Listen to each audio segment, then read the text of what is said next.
para encerrar o Macro Day 2023, gostaria de chamar nosso sócio sênior e chairman, André Esteves, e nossa economista, Stephanie Birman.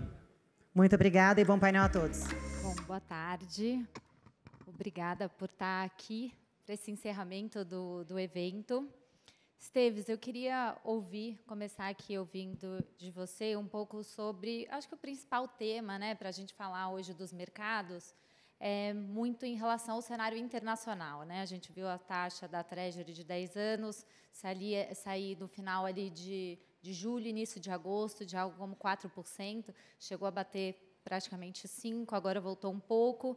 E aí eu queria entender um pouco do motivo, enfim, dessa abertura da taxa de juros, porque talvez entendendo um pouco o motivo, a gente consiga responder se, primeiro, esse movimento ele já acabou, enfim, as taxas já atingiram o seu pico e agora é para baixo, ou não. E aí, para pegar um pouco desses fatores, enfim, desses possíveis fatores que explicam essa queda da taxa de juros, acho que, se a gente pegar, tem alguns fatores que, de fato, eles não vão mudar no curto prazo, né? Por exemplo, a redução da demanda da China pela compra das treasuries, ou seja, dos títulos americanos. Isso é algo que vem desde 2015, vai demorar, não é algo que vai ser revertido no curto prazo. A taxa de juros neutra pode ter subido nos Estados Unidos. Bom, isso também é algo que não muda no curto prazo.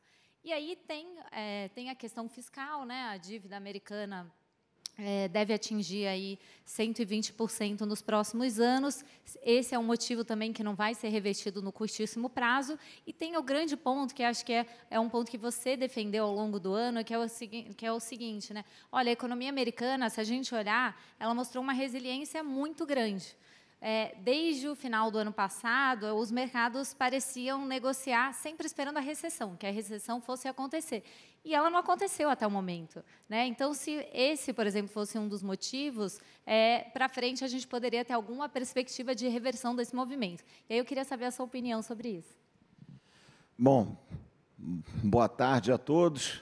Mais uma vez, prazer estar aqui, encerrando esse Macro Day. A todos que nos ouvem online, todos aqui presentes.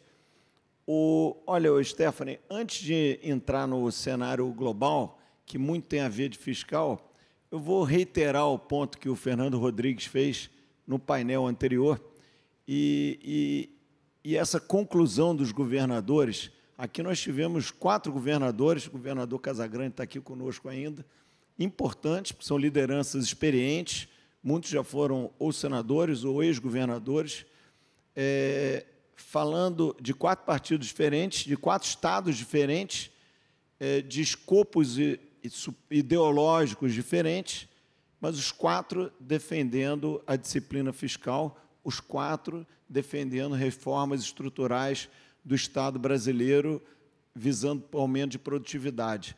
Os 4 defendendo uma agenda de sustentabilidade. Quando eu vejo esse painel, no fundo, eu vejo uma evolução institucional do Brasil. Então, esse tipo de liderança política, que às vezes a gente concentra, acha que a liderança é apenas uma, é o presidente da República, obviamente é a liderança principal, mas é muito importante a gente ver um amplo espectro político brasileiro falando sobre aquilo que é simples, ou deveria ser simples, que a disciplina fiscal nos leva muito mais longe do ponto de vista de atração de investimento, de produtividade e, principalmente, de uma sociedade mais justa e igualitária. Então, eu reitero aqui o ponto do Fernando e ressalto esse sopro de modernidade que a gente viu aqui do painel dos governadores. Agora, eu citei a questão fiscal porque ela tem um link com a sua pergunta. Quando a gente olha lá fora, e a gente viu uma mudança muito importante de taxas de juros nesses últimos 18 meses no mundo, liderados pelo juro americano, o juro saiu basicamente de 0 a 5 em um ano, e a grande pergunta que se faz no mercado dos mercados globais, obviamente com ampla consequência aqui no Brasil, é se esse movimento se encerrou ou se esse movimento vai continuar. Tivemos reunião do FED na semana passada, manteve a taxa no patamar atual, que é entre 5,25 e 5,50, ela se forma ali mais ou menos no 5,30, 35, e com uma indicação de que ainda pode ter mais mudanças. E a gente vive, você citou uma economia, será que ela está forte, será que ela vai estar em recessão? O que eu acho é o seguinte, as taxas de curto prazo sofrem certas influências e as taxas de longo prazo sofrem outras influências. Aqui elas também nos influenciam de maneira diferente. O primeiro eu acho que o Fed fez um movimento muito grande e eu diria que a gente está numa zona de final desse movimento. Uma coisa era quando a gente discutia 18 meses atrás, com a inflação de 9%, qual seria a taxa de juros nos Estados Unidos que ia trazer essa inflação para perto da meta ou para alguma coisa dentro do controle. Era 5, era 7, era 6, era 4, era 9? Havia uma insegurança enorme. Eu acho que essa insegurança ela se reduziu bastante ao longo desses últimos 18 meses. Mal ou bem, a inflação está aí entre 3 e 3,5%, e com últimos dados sequencialmente razoavelmente benignos. Ela está um pouquinho acima da meta, que nos Estados Unidos e em todas as economias do G7 é de 2%, mas eu diria que ela está 1 e pouquinho por cento acima, é muito pouco para a gente achar que a gente precisa de um choque de juros. Então, aquela grande incerteza que todos os deslocamentos sociais e econômicos da pandemia trouxeram, eu acho que ela está para trás da gente, né? Pode ter algum fine-tuning de política monetária? Pode, mas eu diria que, a essa altura do campeonato, o Fed está mais preocupado de overtight a economia do que fazer o movimento contrário. Até porque as taxas de juros nos Estados Unidos estão inequivocamente reais, as condições financeiras se apertaram, e algum efeito, obviamente, vai acontecer sobre a atividade. Essa história de que ou não tem efeito nenhum ou nós vamos para a recessão, eu acho que é uma dicotomia um pouco artificial. Certamente vai ter um efeito de desaquecimento, e a gente tem discutido isso diariamente, né? No fundo, a gente não perdeu nenhuma convicção do efeito da política monetária. O que parece estar acontecendo, e é razoavelmente explicar, é que os lags de efeitos de política monetária, eles se alongaram, mas eles estão lá, né? Eles se alongaram porque as empresas, naquelas taxas ultra baixas, alongaram seus passivos, né? As pessoas alongaram seus mortgages e, principalmente, fixaram seus mortgages, ou seja, antigamente a taxa de juros subia, o efeito na prestação do financiamento imobiliário era imediato, porque a taxa era flutuante, ela subia junto com a taxa de juros do Fed. Hoje em dia, a maioria dos mortgages são taxas fixas. Então, na hora que sobe o juro, não acontece nada com a prestação no final do mês. Agora, todo dia vence algum mortgage e alguém renova algum mortgage. Então, esse efeito ele vai acontecer, só que de uma maneira um pouco mais lenta. E uma outra coisa, para concluir essa primeira análise, são os deslocamentos da pandemia. A pandemia ela criou deslocamentos econômicos importantes, disrupção de cadeias produtivas de maneira determinante, pressões inflacionárias que nós não víamos há muito tempo e deslocamentos comportamentais, né? Nós todos, num dado momento, fomos para bens de consumo. E aí, depois, fim da pandemia, nós todos fomos para consumir serviços, turismo, ter uma vida mais compensatória. E é global isso daqui. Obviamente que isso causa um certo desarranjo e que resultou numa pressão inflacionária que a gente já não via há muito tempo. Então, estamos vendo ainda uma cauda de resiliência de economia americana, mas a minha cabeça é que a gente vai ver a economia se acomodar. Mas podemos ter uma recessão leve ou não, é difícil de dizer nesse estágio. Agora, certamente, eu não estou vendo um sobreaquecimento vindo e, principalmente, uma nova onda de pressão inflacionária. Eu acho que nós vamos ficar com essas taxas de juros um pouco mais estáveis por mais tempo do que as pessoas imaginam. Acho que muita gente pergunta, né? Não, mas por que os Estados Unidos não desaceleraram, né? Por que na Europa está desacelerando e nos Estados Unidos não? E tem um ponto que a gente discute também bastante, que é a questão do excesso de poupança, que, de fato, todos os países, durante a pandemia, né, porque teve uma série de estímulos fiscais, monetários, as pessoas, né, os consumidores, eles acumularam poupança, E acho que nos Estados Unidos, né, tem vários estudos que mostram isso, que nos Estados Unidos foi onde esse excesso de poupança, de fato, foi gasto. Na Europa, esse excesso de poupança ele ainda continua bastante relevante, ainda é elevado. Esse tem um lado que ajuda a explicar por que a economia, no fundo, está forte, mas também, nesse seu ponto do lag da política monetária, ele está perto do fim, porque se, de fato, ele já foi gasto, ele está muito próximo do fim, e aí, quando a gente olha a perspectiva para frente, alguma desaceleração nesse setor do consumo que tem sido tão pujante, né, na economia, também deve trazer alguma desaceleração à frente. Ou seja, tudo isso para dizer que talvez esse pico dos juros, talvez a taxa não caia tão rápido, mas esse pico, a taxa de juros de 10 anos, tradando ali a 5%, talvez tenha ficado realmente ali para meados de outubro. Eu concordo. Eu acho difícil a gente dar uma precisão de para onde vai ou quando é que cai. Tal. Agora, eu diria que o custo do Fed de subir demais o juro é muito alto. Por outro lado, de baixar muito rápido também é muito alto. Agora, os juros, como eu já disse, eles estão inequivocamente reais, está tendo um efeito, e o Fed ganhou o direito de esperar qual o tamanho do desaquecimento e da desinflação ao longo do tempo. Eu não vejo problema nenhum, a economia americana ainda apresenta sinais de força importantes, o mercado de capitais está um pouco paralisado, mas eu estou vendo um livro-texto de condição de política monetária e, para mim, a recomendação era mais ou menos ficar onde a gente está por mais tempo. O mercado, às vezes, é ansioso para um lado ou para o outro, mas eu acho que o Banco Central, por obrigação e por job description, tem que segurar a ansiedade. E eu acho que vai ser o que o Fed vai fazer. Eu quero ressaltar ainda sobre taxa de juros nos Estados Unidos, sobre a curva longa, que segue uma dinâmica um pouco diferente do que é a próxima decisão do Fed. Né? A curva longa americana ela está sentindo outros tipos de impacto. Eu acho que aí nós já estamos tendo um impacto de fatores, alguns técnicos, outros econômicos, que não necessariamente vão desaparecer no curto prazo. O primeiro deles, e mais claro, é o déficit. Né? O déficit americano é muito alto. Com toda a discussão que nós estamos tendo aqui de política fiscal no Brasil, tudo indica que o déficit nominal americano em relação ao PIB ano que vem vai ser maior do que o brasileiro, só para a gente ter um pouco a noção. Né? E, ao contrário do Brasil, esse é um assunto que não está em cima da mesa. Né? Nós aqui discutimos déficit fiscal com 4 governadores importantes. Discutimos com o presidente da Câmara, com o presidente do Senado, com o ministro da Fazenda, com o presidente do Supremo Tribunal Federal. Né? Lá nos Estados Unidos não aparece nas capas de jornais, sabe, Fernando? A discussão do Fed é uma discussão, a discussão do déficit é uma discussão esquecida.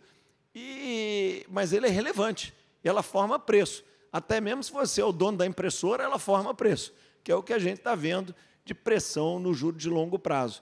Tem alguns outros fatores técnicos também importantes, né, que o Tesouro Americano, por algum motivo, diferente das empresas ou dos indivíduos, não alongou tanto sua dívida nesse período de juro muito baixo, então ele está tendo que emitir um pouquinho mais longo, né, e no momento onde os seus 2 maiores clientes dos últimos 20 anos não estão por lá, né, que é o Japão e a China. E, fora isso, o Fed também está num compromisso, que é chamado quantitative tightening, de reduzir o seu balanço. Isso é muito grande, é mais ou menos alguma coisa como $1,5 trilhão por ano, coisa que, inclusive, é tão impactante que eu duvido que o Fed vai conseguir fazer seu objetivo final de quantitative tightening. Agora, esses fatores todos indicam que, mesmo com a taxa de juros cedendo numa eventual expectativa de queda de juros mais à frente, quando o Fed concluir que passou o ciclo de aperto, pode ser que a gente veja a curva longa mais ou menos nesses mesmos patamares que estão por aí. Aliás, se você pegar uma conta do que foi o título de 10 anos do Tesouro Americano desde a Segunda Guerra até hoje, dá mais ou menos 5,3. Então, mais ou menos é perto de onde está, né, até acima de onde está com a correção de mercado de quinta e sexta-feira. Então, eu acho que são dinâmicas um pouco diferentes, e quando a gente fala de taxa de juros americana, eu acho que, principalmente a partir de agora, a gente vai ter que qualificar um pouco sobre que momento ou que pedaço da curva nós estamos falando. Bom, eu queria um cenário ainda de alguma cautela. O pico provavelmente já ficou para trás, mas tem aí alguma cautela realmente com essa taxa longa que não voltou de fato, todo esse movimento. E aí, trazendo um pouco da discussão para o Brasil, mas ainda fazendo esse link com o internacional. Você viaja bastante, tem viajado bastante, tem conversado com muitos investidores lá fora, foi para Singapura, para a Arábia Saudita, e eu queria trazer um pouco dessa relação, enfim, dessa opinião dos investidores lá de fora sobre o Brasil. Como é que eles estão vendo? Porque aqui a gente discute muito sobre o fiscal, se vai mudar a meta, se vai de 0% para um déficit de 0,5%, mas qual que é a opinião, na verdade, do investidor internacional sobre o Brasil? Olha, eu estou achando que a opinião lá fora, de uma maneira geral, do Brasil é extremamente positiva. No fundo, se a gente errar aqui, a gente vai errar no fácil, porque a gente está com uma boa imagem. Obviamente que o investidor, principalmente o de mais longo prazo, ele não fica no detalhe que nós estamos aqui discutindo, a ansiedade da semana passada, se vai mexer aqui na meta, aqui ou ali. Eu acabei de dar essa rodada, como você falou, pelo Oriente Médio ou pela Ásia, e eu acho que o investidor vê o Brasil com muito bons olhos. Parte tem a ver com mérito nosso, parte é um status atual do mundo. Do nosso mérito, a gente viveu aqui, nas diversas sequências de governos, nós acertamos mais do que erramos, e, principalmente nos últimos anos, tivemos uma lógica reformista e que, tudo indica, aumentou o nosso PIB potencial. Aliado a isso, também tem aquilo que Deus nos abençoou. O Brasil é o maior exportador de alimentos do mundo, o maior produtor de alimentos do mundo, é aquele que tem a matriz mais limpa de energia dentro do G20, e vocês podem ter certeza que, logo, logo, nós vamos começar a ver barreiras tarifárias e não tarifárias em relação a produtos feitos com energia suja. O Brasil não está dentro dessa categoria. O contrário, isso pode virar uma coisa que a gente não vê há muito tempo, que é uma vantagem competitiva industrial ao Brasil. Somos uma democracia consolidada, com todas as nossas indas e vindas, mas é claramente percebido como tal, e temos um mercado com escala, com 200 milhões de consumidores, um sistema financeiro saudável, funcional, mercado de capitais profundo, um certo rule of law. Então, o nosso lado é muito bem visto. Como sempre, a gente pode errar e estragar um pouco isso daqui. Só que tem um outro lado positivo também, é que o mundo mudou muito ao longo desses últimos anos, poucos anos, principalmente a partir da geopolítica, que fez com que alguns mercados ditos emergentes, primeiro a Rússia, parte do leste europeu, se tornou não investível. Depois, alguns mercados emergentes viraram mercados de fronteira, como Turquia ou Argentina. E, finalmente, o grande representante da categoria, que é a China, ela se tornou um filtro muito grande, ou uma barra muito alta de investimento para os investidores aqui no Ocidente. Então, nós também temos um lado que estamos ganhando o jogo de WO, não está tendo muita gente do outro lado para a gente competir. Então, o cenário está bom para nós. E isso é uma característica, todo grande deslocamento geopolítico, ele tem vencedores e perdedores. O caso mais notório de todos é os Estados Unidos na Segunda Guerra, que foi, obviamente, um momento horrível humanitariamente, um momento triste da evolução humana, mas que fez os Estados Unidos um grande vencedor econômico disso. Então, estamos tendo alguns deslocamentos geopolíticos e o Brasil pode ser um beneficiário disso daqui, seja para onde a gente está indo do ponto de vista de desafio climático, seja a partir de como vão se reorganizar cadeias produtivas globais. Então, eu vejo a oportunidade brasileira como muito boa. E a imagem é boa. Essa nossa imagem de neutralidade, que nós temos boas relações com os Estados Unidos, com a Europa, com a China, com o Oriente Médio, com nossos vizinhos, isso daqui, hoje, é muito mais valorizado, às vezes até do que a gente dá valor, do que a gente considera aqui no Brasil. Algumas vezes eu estou fazendo muito painel em inglês, então estou meio... A gente dá por certo, ou como eu falaria em inglês, we take it for granted, mas não é assim. Na Europa, o cara não está sentindo assim, na China, ele não está sentindo assim, nos Estados Unidos, ele não está sentindo assim. Nós aqui estamos abertos a todos. Uma empresa chinesa pode vir aqui e fazer um grande investimento de infraestrutura, não vai ter restrição. nós precisamos comprar fertilizante para a nossa agricultura, nós podemos importar da Rússia ou da Ucrânia, né? Ou continuamos fazendo negócio com os Estados Unidos, com a Europa, com os nossos vizinhos. Isso é um privilégio. Então, e a gente tem que manter boas relações com todo mundo, democracia funcional, Estado de Direito funcionando, né? E uma boa condição interna da nossa economia, porque o momento é excelente, um pouco por nossas conquistas e um pouco por esse estado do mundo. Acho excelente esse ponto que você colocou, porque, no final das contas, essa história do fiscal, ela só passa a ser relevante se o investidor no Fundo Internacional tem uma visão de que a gente mudou esse compromisso com o fiscal. Eles também não assistiram esse painel dos 4 governadores, não viram também o ministro Haddad de manhã mostrando que está tentando, enfim, que é uma questão, acho que do fiscal, é importante colocar que essa discussão que foi importante para o mercado, no fundo é uma discussão do lado da receita, né? Não é uma discussão do lado do gasto. Se fosse uma discussão para gastar mais além do orçamento, isso poderia ter implicação para o hiato do produto, para o crescimento do PIB, para a projeção da inflação, etc. Se é uma discussão porque a receita está desapontando, acho que as consequências são diferentes. É claro que pode ter alguma revisão, enfim, das contas públicas, do déficit público para os próximos anos, mas a consequência em termos para o Banco Central, da projeção de inflação, seria importante se o câmbio depreciasse, se tivesse um aumento das expectativas de inflação. Que isso aconteceria se o investidor internacional, né, o investidor externo, tivessem com alguma visão mais pessimista, que é o contrário do que você colocou. Então, olhando tudo isso, olhando para o Banco Central, a gente não deveria ter uma mudança de posição importante da política monetária. O que parece é que a gente deveria ter um ciclo aí que continua com o mesmo ritmo, que foi o que o Banco Central falou na semana passada, e para onde que poderia ir, no final, essa taxa de juros? Olha, eu acho que é mais ou menos parecido com o Fed, mas num ritmo e num estágio diferente. Eu acho que o Banco Central ele tem que seguir o caminho que ele está seguindo. Eu acho que a gente ganha muito pouco ou perde muito pouco mudando essa trajetória que está previsível de reduções de 0,5%, que me parecem controversas por algumas reuniões. Eu acho que sempre tem um debate, o mercado se questiona, devia acelerar, não deveria. A inflação aqui no Brasil ela está muito benigna e o juro real está muito alto. Parece, você olhar o juro real de 12 meses, né, sobre qualquer modelo econométrico, você conhece isso melhor do que eu, a gente está dentro das nossas metas. Então, é até válido essa discussão. Mas eu diria que, num momento de incerteza, como a gente está, um pouco de incerteza externa e um pouco de incerteza local, eu acho que o recomendável é a gente seguir no ritmo que nós estamos, e eu acho que essa ideia de, puxa, até onde a gente vai chegar, está cedo para dizer.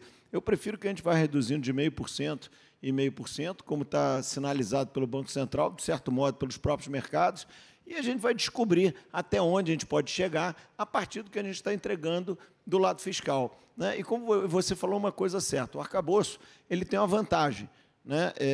Ele atrela a despesa e a receita. E como foi dito aqui antes, teve toda a discussão da semana passada, e às vezes pode ser difícil cumprir a meta do ano que vem. Agora, é muito importante a gente manter o arcabouço. Então, ter menos 0,4 de déficit, menos 0,3, até menos 0,5, isso ainda é menos do déficit do que o próprio mercado espera, né? Se você pegar o Boletim Focus ou outros indicadores, tem um consenso ali que é alguma coisa entre menos 0,70 e menos 0,80. Eu, particularmente, acho que o número será melhor do que o mercado espera. Acho que é difícil ele ser zero. Agora, o importante é a gente seguir aquilo que institucionalmente está aprovado. Aprovamos esse ano o arcabouço, com apoio indiscutível do presidente do Senado, do presidente da Câmara. Então, vamos seguir o arcabouço. Fizemos 0,40, o arcabouço tem lá uma regrinha que diz alguma coisa sobre 2025. É isso que nós vamos seguir, e eu acho que os investidores internacionais ou locais vão entender isso daqui, desde que a gente siga essa cartilha. Acho que um ponto importante, se os 4, de novo, governadores falaram, o presidente da Câmara, o presidente do Senado, fica também um pouco mais certo, um pouco a confiança, a credibilidade no sistema também fica mais forte, né, para a gente pensar que pode ter um desvio muito grande ou alguma mudança institucional nesse próximo ano, enfim, no curto prazo. E eu acho que um ponto também que vale colocar é que, olhando para o Brasil, a inflação de serviços, né, por exemplo, quem iria acreditar no início do ano que a inflação de serviços ia estar em 3% no mês de outubro, que é onde a gente está indo, provavelmente, ali na variação de 3 meses, sazonalizado, anualizado, ou seja, onde está rodando agora essa inflação de serviços. A atividade econômica também, que foi muito forte ali no primeiro semestre, muito em função da agropecuária, começa a mostrar também algum sinal de desaceleração, que alguns podem olhar e falar, nossa, mas estava bom do jeito que estava, ou seja, um crescimento forte com uma inflação baixa, mas não dava sustentabilidade para essa desaceleração da inflação. Agora, a gente vendo algum desaquecimento, ele é natural, vamos dizer assim, para trazer sustentabilidade para essa desaceleração da inflação que a gente está vendo. Então, assim, o cenário, né, pensando assim, para ter juros baixos, ele, de fato, está se confirmando. Inflação de serviços, normalmente a inflação de serviços roda acima da meta, né? Está ali muito próximo da meta, a atividade desacelerando, acho que dá um conforto, talvez não nesse momento, para a gente ver uma taxa de juros abaixo de 10%, alguma coisa nesse sentido, ali para os próximos meses, né? O Banco Central, hoje, pela conta do Banco Central, a taxa de juros final desse ciclo estaria ali ao redor de 10%. Olha, eu acho que a gente tem potencial para ter taxas menores do que essa. Eu acho que o Banco Central cumpre seu papel de ser um pouco mais conservador. Agora, você deu todos os indicadores. Eu acho que a gente está com uma inflação muito tranquila, inclusive a inflação de serviços, e mesmo do ponto de vista fiscal, importante a gente ressaltar que a frustração está vindo pelo lado da receita, né? Não pelo lado da despesa. A gente está com a despesa mais ou menos por ali, mas o que está pegando, e o ministro Haddad hoje de manhã explicou muito claramente, fruto das decisões judiciais de 2017, judiciais e legislativas, né? Foram duas, estão criando um impacto agora, e a arrecadação está vindo um pouco menor em cima disso. De novo, temos um bom arcabouço fiscal, e, aliás, nós falamos aqui, eu falei, citando o jornalista Fernando Rodrigues, sobre a conclusão do painel dos governadores, agora eu podia citar também o presidente Rodrigo Pacheco e o presidente Arthur Lira. Ambos falaram de equilíbrio fiscal. E lembrando a todos aqui, o arcabouço fiscal foi uma medida proposta pelo governo e saiu votada do Congresso melhor do que entrou, do ponto de vista de disciplina. Ora, raros momentos e raras repúblicas que passam por isso. Então, eu estou gostando muito de ver esse Brasil institucional, e o Banco Central ele vai seguir seu ritmo. Como eu disse, não está na hora da gente discutir aonde é que é a taxa terminal, tem muitas incertezas, é melhor a gente seguir no nosso ritmo, nos cobrando essa disciplina, que eu vejo a liderança política brasileira perfeitamente consciente. Eu vejo, é incrível, né, o debate fiscal no Brasil hoje mais saudável do que o debate fiscal nos Estados Unidos, onde não há o debate. Tem, mesmo do lado republicano, que tradicionalmente são mais disciplinados, vamos lembrar, o presidente Trump acelerou o déficit a partir da redução de impostos, com desemprego a 3%, né, um pouco acima de 3%. Então, aqui, eu acho que a gente está, curiosamente, no momento mais interessante desse debate, o que me faz ter confiança. E aí, olhando assim, acho que o resultado de tudo isso, no fundo, é a taxa de câmbio. A gente tem visto, nesse cenário internacional de abertura de taxa de juros, no passado era associado com uma depreciação da nossa moeda, que, se a gente olhar, praticamente não se alterou. Foi discutido aqui, bom, tem o saldo comercial esse ano vai ser o recorde acima de 90 bilhões, mas um ponto só para a gente pensar bom, se a gente está discutindo aqui a redução da taxa de juros e a taxa de juros nos Estados Unidos, ela talvez não suba mais, mas fique parada por mais tempo, esse diferencial de juros Estados Unidos e Brasil, ele vai continuar caindo. Isso, você acha que é um risco, no fundo, para a nossa moeda ou não? Vai pesar, no fundo, esse nosso fundamento? Olha, eu acho isso conceitualmente é um risco para a moeda, mas não nos próximos, vamos dizer, 6 meses, para falar um prazo qualquer. Eu acho que a gente tem ainda muito mais juro do que os Estados Unidos ou outros benchmarks, e a nossa moeda também, ainda, apesar de ter dado uma correção positiva do início do ano para cá, ela ainda está barata, né? Ninguém aqui viaja para o exterior e acha, puxa, como o Brasil está caro, vis-à-vis o que está fora. Pelo contrário, né? Se você faz uma corrida de Uber nos Estados Unidos, compra um suco de laranja em Nova York, resolve cortar o cabelo em Miami, você vai perceber que tudo isso é muito mais caro fora do que aqui no Brasil. Né? Se for na Europa, você vai ter mais ainda essa sensação.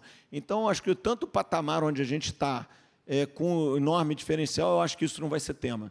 Eu acho que o Brasil tem surpreendido por crescimento, tem demonstrado estabilidade institucional e o diferencial de taxa de juros ainda é francamente positivo. A gente pode dar mais 6 rodadas de taxa de corte de taxa de juros aqui, que a gente ainda vai estar com diferencial positivo. Então, eu diria que temos aqui alguns meses de folga para isso, para até esse diferencial, que na teoria faz diferença, mas eu acho que quando ele começar chegando perto da diferença, talvez tenha alguma redução de juros nos Estados Unidos.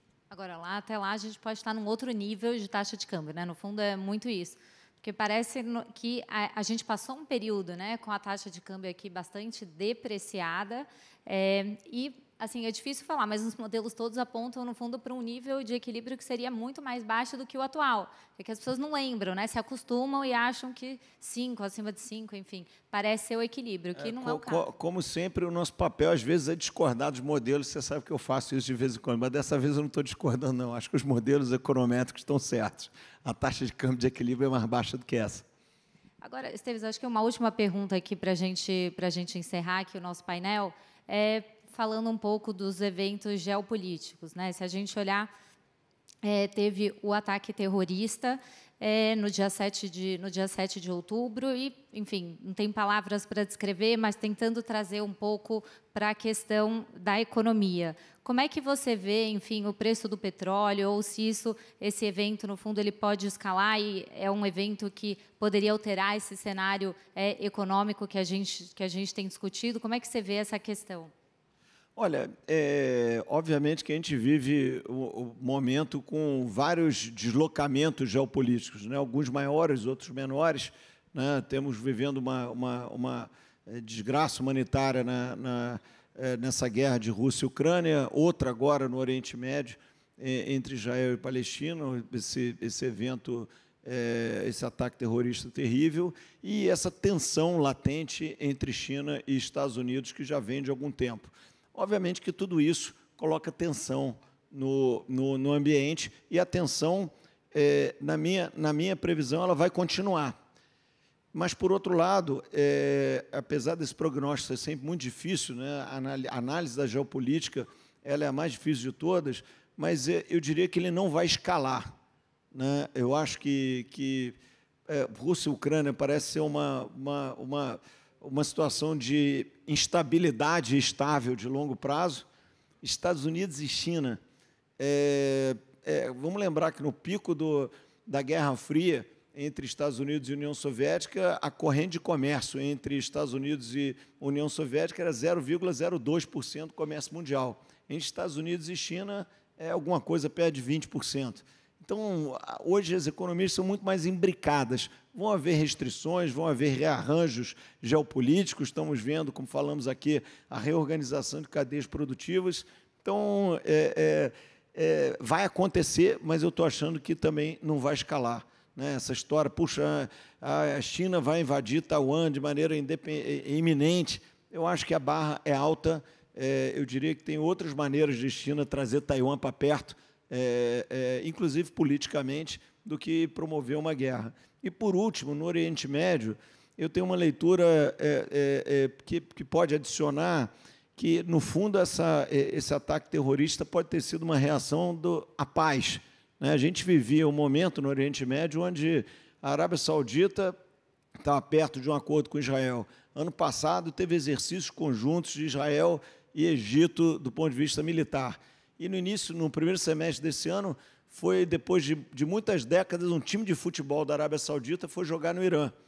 E foi muito bem recebido para a sociedade iraniana. Então, e se for a Arábia Saudita hoje, quem aqui alguns frequentam, eu vou há alguns anos, e você nota claramente uma evolução da sociedade. Né? o príncipe,